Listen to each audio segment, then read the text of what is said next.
ये है फ्रांस का शेरपा लाइट, ये है साउथ अफ्रीका का RG-32 स्काउट, ये है कोरिया का किया द्वारा बनाया गया LTV और ये है अमेरिका की अमेरिकन कंपनी ओशकोश द्वारा बनाया गया JLTV जिसने हमवी को रिप्लेस किया है। ये जितनी भी गाड़ियां मैंने अभी आपको दिखाई हैं ये सभी की सभी light multi utility armoured vehicle की कैटेगरी में आती हैं। ये आर्मर्ड गाड़ियां सेना के जवानों को वॉर जोन में प्रोटेक्शन देते हुए मूव करने में मदद करती हैं। और इन सब में कॉमन बात यह है कि ये इन देशों की कंपनीज द्वारा ग्राउंड अप डेवलप करी गई हैं इनकी फोर्सेस की रिक्वायरमेंट को ध्यान में रखते हुए। लेकिन हैरानी की बात यह है कि दुनिया की दूसरी सबसे बड़ी फोर्स होने के बाद भी इंडिया में खुद की ग्राउंड अप डेवलप्ड कोई भी ऐसी गाड़ी नहीं थी अभी तक, बल्कि लाइट यूटिलिटी आर्मर्ड व्हीकल के नाम पर महिंद्रा अभी तक रक्षक नाम की ये गाड़ी यूज कर रहा था जो कि डोनर गाड़ी की शैसी पर बनाई जाती थी। लेकिन देर सवेदी से ही इंडिया ने भी एक इंटरनेशनल लेवल की ऐसी ही गाड़ी डेवलप कर ली है और इसका अंदाजा पहली बार तब लगा जब मार्च 22, 2021 में SP शुक्ला जो कि महिंद्रा ग्रुप में डिफेंस, एरो और एग्री हेड हैं, वो ट्वीट करके रिवील करते हैं कि महिंद्रा डिफेंस को आर्मी की तरफ से 1056 करोड़ का आर्मर लाइट स्पेशलिटी व्हीकल बनाने का ऑर्डर मिला है, जिसमें कि महिंद्रा को 1300 fully ground up developed light armour vehicles Indian army को देने थे। और ये खबर सुनते ही पूरे के पूरे यूट्यूब पर ऐसी वीडियोस छा गई जहां पर इस गाड़ी के बारे में बताया जाने लगा। लेकिन लोगों को अभी तक ये समझ में नहीं आया है कि क्यों ये इंडिया का तेजस मूवमेंट है in terms of armoured vehicles. And obviously मैं ऐसा इसलिए ही बोल रहा हूँ क्योंकि महिंद्रा ने अपनी इस ALSV यानी कि आर्मर्ड लाइट स्पेशलिटी व्हीकल को इंडिया में ग्राउंड अप डेवलप करा है इंडियन आर्मी की नीड्स को समझते हुए, जैसे कि तेजस को बनाया गया था। और ये इंडिया के लिए एक बहुत बड़ी बात है क्योंकि इंडिया की जो सीमाएं हैं वो बहुत ज़्यादा डाइवर्स लैंड्स पर हैं, कहीं पर रेगिस्तान है तो कहीं पर पहाड़ हैं। और आज की डेट में अगर देखा जाए तो बहुत सारे देश ऐसी गाड़ियों को दूसरे देशों से खरीदते हैं या फिर किसी डोनर गाड़ी की शैसी पर मॉडिफाई करके बनाते हैं, जैसे इंडिया की रक्षक गाड़ी बनाई जाती है। और दूसरी बात यह भी है कि अगर इंडिया के पास IP राइट्स होंगे ऐसी गाड़ी के जैसे महिंद्रा के पास हैं अब ALSV के, तो हम इन गाड़ियों को दूसरे देशों को भी बेच सकते हैं, खासकर डेवलपिंग देशों के अंदर, क्योंकि इंडिया जाना ही जाता है अपनी कॉस्ट इफेक्टिव इंजीनियरिंग के लिए।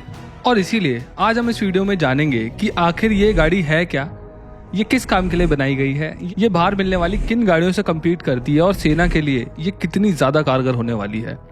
और आज इस गाड़ी की वजह से हमें ये भी पता लगने वाला है कि इंडिया की डिफेंस इक्विपमेंट की एक्सपोर्ट की कैपेबिलिटीज कितनी ज्यादा बढ़ने वाली है। तो इसकी कहानी शुरू होती है आप लोगों के इस चैनल को ना सब्सक्राइब करने से। ये कौन 80% लोग हैं यार जो इस चैनल को सब्सक्राइब नहीं कर रहे हैं? यार कर लो, फ्री ही है। चलो वीडियो में आगे बढ़ते हैं। इंडियन आर्मी दुनिया की दूसरी सबसे बड़ी आर्मी है चाइना के बाद, जैसा मैंने आपको पहले बताया। लेकिन ग्लोबल फायर पावर इंडेक्स के मुताबिक आर्मर्ड व्हीकल के नंबर्स के मामले में इंडिया 7th रैंक पर आता है और साउथ कोरिया, जापान और टर्की जैसे देशों से भी पीछे हैं हम। चलो बाकी देश तो फिर भी ठीक है, लेकिन टर्की से पीछे होना ये वाली बात थोड़ी चुभती है। लेकिन ये चीज़ सरप्राइजिंग नहीं है क्योंकि इंडियन आर्मी या तो साउथ अफ्रीका से डायरेक्टली इंपोर्ट करती है ऐसी गाड़ियों को या उनके साथ जॉइंट वेंचर में बनाती है, जिसकी वजह से इंडिया की डिपेंडेंसी उनके ऊपर ज़्यादा बढ़ जाती है और हमारा खर्चा भी ज़्यादा होता है, जिसकी वजह से लिमिटेशंस आ जाती हैं। लेकिन वहीं अगर हम साउथ कोरियन आर्मी की बात करें जो हमसे आगे हैं इस मामले के अंदर, तो उनकी होम ग्रोन कंपनी किया द्वारा डेवलप्ड लाइट टेक्टिकल व्हीकल वो लोग यूज़ करते हैं जो कि महिंद्रा की ALSV वाली कैटेगरी में ही आता है। और क्योंकि एक उनके खुद के घर में डेवलप की जा रही है, इसकी वजह से उनके पास ये गाड़ी बहुत बड़े नंबर्स में है। कितने बड़े? 10,000 व्हीकल है उनके पास ऐसे, और ये बहुत बड़ा नंबर है। अब even though Indian army south Africa से ऐसी गाड़ियां इंपोर्ट कर रही है, लेकिन रियलिटी में देखा जाए तो लाइट टेक्टिकल व्हीकल कैटेगरी में इंडियन आर्मी के पास अभी तक भी कोई भी व्हीकल नहीं है। और मैं ऐसा क्यों बोल रहा हूँ वो समझने के लिए हमें व्हीकल्स की क्लासिफिकेशन समझनी पड़ेगी। आर्मी के पास आर्मर्ड व्हीकल की 2 कैटेगरी होती है। एक होते हैं इन्फेंट्री फाइटिंग व्हीकल, जिनका रोल डिफेंसिव से ज्यादा ऑफेंसिव होता है, यानी कि ये लड़ाई के लिए उतारे जाते हैं, जैसे कि BMP 1 और 2, या जिनको फेज आउट करने वाली है वो है टाटा कैस्ट्रल, ये भी एक इन्फेंट्री फाइटिंग व्हीकल है। और दूसरे हैं APCs यानी कि आर्मर्ड पर्सनल कैरियर्स, और इनमें भी 2 तरीके की कैटेगरी होती हैं। एक होती है माइन रेजिस्टेंस एम्बुश प्रोटेक्टेड यानी कि AMRAPs, और दूसरे होते हैं लाइट मल्टी यूटिलिटी व्हीकल। और इन दोनों के अंदर ही हम टेक्निकल डिफरेंसेस को कंपेयर करेंगे आगे चल के। लेकिन अगर मैं शॉर्ट में बोलूँ तो ये जो AMRAPs होते हैं ये ज़्यादा लोड कैरी कर सकते हैं और ज़्यादा प्रोटेक्शन देते हैं, लेकिन ये काफ़ी कम एजाइल होते हैं अपने वजन की वजह से। लेकिन ये जो LMUVs होते हैं ये फास्ट और मनूवरेबल होते हैं और इन्हें एयरक्राफ्ट द्वारा कैरी और ड्रॉप भी किया जा सकता है। और महिंद्रा का जो ALSV है वो इसी कैटेगरी में आता है। लेकिन आजकल लाइट टेक्टिकल व्हीकल्स को AMRAP भी बोला जाता है क्योंकि इनके अंदर भी माइन प्रोटेक्शन मिलने लगा है, लेकिन इनका प्रोटेक्शन उस लेवल का नहीं होता जो कि असली AMRAPs के अंदर होता है। और इसीलिए हम इन्हें उन गाड़ियों से अलग रखेंगे। अब अगर हम इंडियन आर्मी की बात करें तो उनके पास एमरैप में अफ्रीकन ओरिजिन के कैस्पर MK2 या उसका लाइसेंस्ड वर्जन आदित्य है, जो कि लोकली ऑर्डिनेंस फैक्ट्री में बनाया जाता है। और रिसेंटली इसी कैटेगरी के अंदर कल्याणी M4 को भी ऐड किया गया है, जो कि साउथ अफ्रीका के M-Bomb 4 पर बेस्ड है। और इसी कैटेगरी में महिंद्रा की ये और टाटा की ये वाली गाड़ी भी आती है। लेकिन लाइट यूटिलिटी व्हीकल के नाम पर इंडियन आर्मी के पास अभी तक कमांडर जीप की चैसी पर based composite armoured plated Mahindra रक्षक ही थी, और ये गाड़ी कहीं से कहीं तक भी मिलिट्री के लिए कैपेबल नहीं थी। हाँ, ये 7.62 या AK-47 के राउंड्स के खिलाफ तो प्रोटेक्शन देती है, लेकिन आखिरकार ये है तो जीप ही, और इसीलिए माइंस के खिलाफ बिल्कुल भी प्रोटेक्शन नहीं देती है। लेकिन इसके अंदर एक और चीज़ देखने को मिलती है, क्योंकि ये रक्षक गाड़ी एक डोनर गाड़ी पे बेस्ड होती है जैसे कि स्कॉर्पियो, तो इसके अंदर ये देखने को मिलते हैं जो इनके इंजन और ट्रांसमिशन होते हैं ये उस गाड़ी का वेट झेलने के लिए बने होते हैं जो OEM द्वारा बनाई गई थी, यानी कि 1600 से 1800 किलोग्राम के आसपास। लेकिन क्योंकि इनके अंदर आर्मरिंग ऐड कर दी जाती है तो इनका वजन 2600 किलोग्राम तक हो जाता है, जिसकी वजह से ये गाड़ियां पहाड़ों पर बहुत ज़्यादा स्लगिश फील होने लगती हैं। और बावजूद इस बात के कि इस गाड़ी को बनाना कोई बहुत ज़्यादा रॉकेट साइंस नहीं है, फिर भी इस गाड़ी को बनाने के लिए भी इजरायली बेस्ड कंपनी प्लासम की मदद ली गई थी। लेकिन वहीं अगर हम इसे कंपेयर करें महिंद्रा की लेटेस्ट ALSV से, तो ये देखने को मिलता है कि ये गाड़ी सही मामले में मिलिट्री के लिए कैपेबल व्हीकल है, और इसीलिए इस गाड़ी को रक्षक से रिप्लेस किया जा रहा है। और इसको बेहतरीन तरीके से समझने के लिए हमें इस गाड़ी की स्पेसिफिकेशंस देखनी पड़ेंगी। तो चलो बिना कोई देरी करे इस गाड़ी की स्पेसिफिकेशंस पर कूद पड़ते हैं। इस गाड़ी में स्टायर द्वारा बनाया गया 3.2 लीटर का electronically controlled turbocharged 6 cylinder engine दिया जा रहा है, जो कि डीजल वाला इंजन है। ये गाड़ी 215 हॉर्स पावर प्रोड्यूस करती है 3600 RPM पर, और एकदम बेहतरीन 500 न्यूटन मीटर का टॉर्क देती है, वो भी सिर्फ 2000 RPM पर। ये गाड़ी 0 से 60 किलोमीटर की रफ्तार 12 सेकंड में पकड़ सकती है, जो कि इसके साइज और वजन के हिसाब से काफी ठीक है।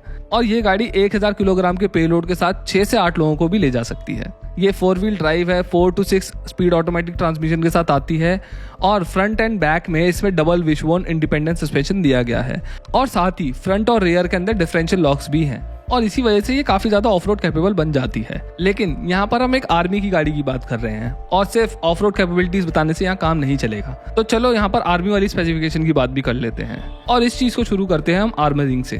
तो इस गाड़ी के अंदर CENB-7 यानी कि हाईएस्ट बैलिस्टिक प्रोटेक्शन दिया गया है, जिसकी वजह से ये गाड़ी high velocity steel piercing rounds को भी झेल सकती है।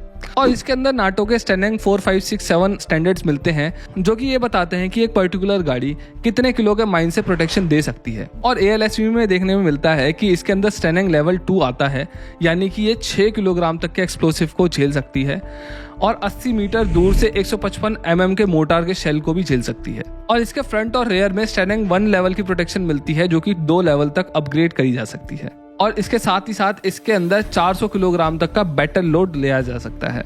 इसके अलावा इसमें रन फ्लैट टायर मिलते हैं जो 50 किलोमीटर तक चल सकते हैं बिना हवा के।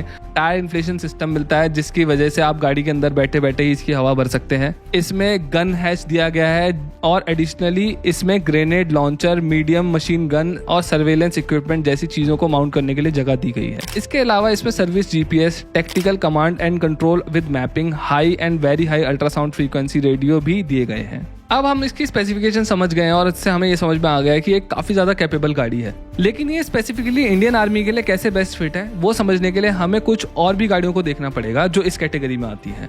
तो चलो इसके लिए कुछ इंटरनेशनल मार्केट में मिलने वाली गाड़ियों पर नजर डालते हैं, जैसे कि पोलैंड की टूर 1, फ्रांस की शेरपा लाइट, साउथ अफ्रीका की RG32 स्काउट, चेक की टाटा ट्रक पे based Excalibur T8157, Dutch company की इवाको LMV, किया की LTV, German made armoured multipurpose vehicle, Egypt की तमसा, स्विस आर्मी की मोवांग ईगल, और चाइना बेस्ड नॉरिनॉक की VN21, और फाइनली जिसका आप सबको इंतजार था यानी कि US की हमवी। लेकिन इस गाड़ी को क्योंकि ओशकोश ने रिप्लेस कर दिया अपने लाइट टेक्टिकल व्हीकल की मदद से, तो हम इसमें JLTV की बात कर रहे हैं।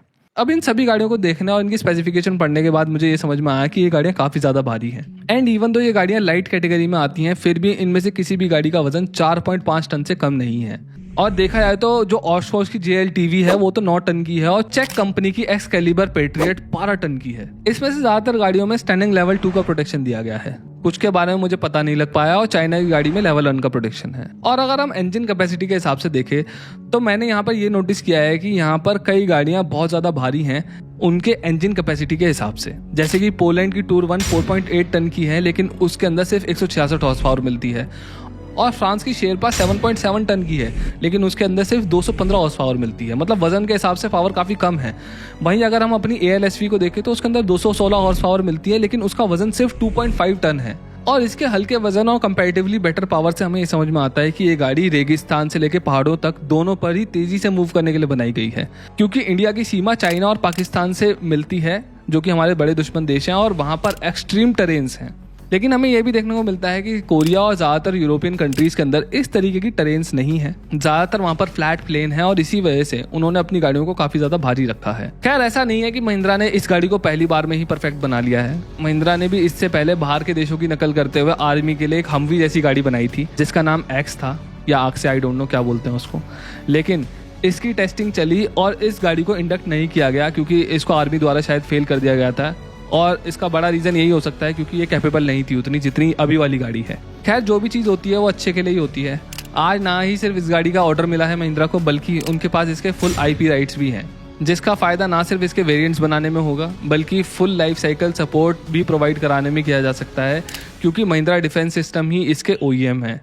लेकिन एक चीज़ और है जो इस गाड़ी की वजह से इंडिया को मिलेगी, और वो है एक्सपोर्ट अपॉर्चुनिटी। मॉडर्न वॉरफेयर में human life most important resource है, और इसीलिए वर्ल्ड वॉर की तरह मॉडर्न वॉरफेयर में ह्यूमन वेव अटैक नहीं किए जाते हैं, और इसीलिए आर्मीज का ध्यान क्वांटिटी से ज़्यादा क्वालिटी पर है। और यही वो रीज़न है जिसकी वजह से दुनिया के अंदर आर्मर टैक्टिकल व्हीकल्स की डिमांड बहुत ज़्यादा बढ़ रही है।